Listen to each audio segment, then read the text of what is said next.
Am I the asshole for telling the truth at my best friend's wedding during my toast? I'm a 30-year-old male and my best friend got married last week. I just bought a house and my wife is expecting our son in November, so I let him know I was limited in what I could contribute financially. But I did tell him I would try my best. So I went to the bachelor party in Miami, I rented the tux, and paid for mine and my wife's dinner at the rehearsal dinner. I also had a gift of $300 that I was going to give them, but we will get to why I didn't.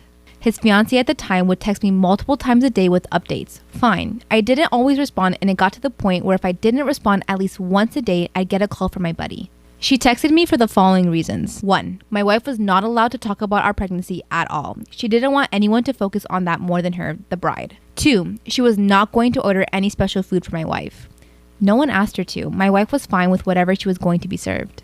3. I was not helping the groom enough. He had to help her with favors, seating charts, and programs, so I had to help him with those things according to her. 4. She said if I was a true best man, I would offer to pay for the bar bill.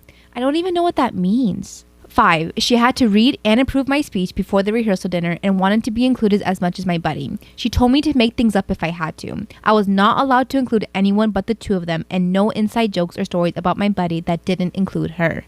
6. Her last text said to tell my wife to keep it together and not make a pregnancy scene during the wedding. Also, she wanted her to choose a dress that downplayed her pregnancy as much as possible. I was just so aggravated, I spoke to my buddy to see if he could reason with her. He told me to just play ball this one time, it's her day, and to cut him a break because he'd be dealing with her nonsense for the rest of his life. The day of, all the bride and my best friend do is scold me, berate me, and bark orders. I head down to the bar for the drink. The bride's mother is there and warns me not to get drunk because I ruined her daughter's day enough. That was the final straw.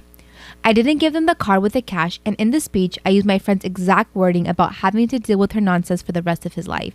I wished him the best and told him I'd always be there for him, especially during the divorce. So, am I the asshole?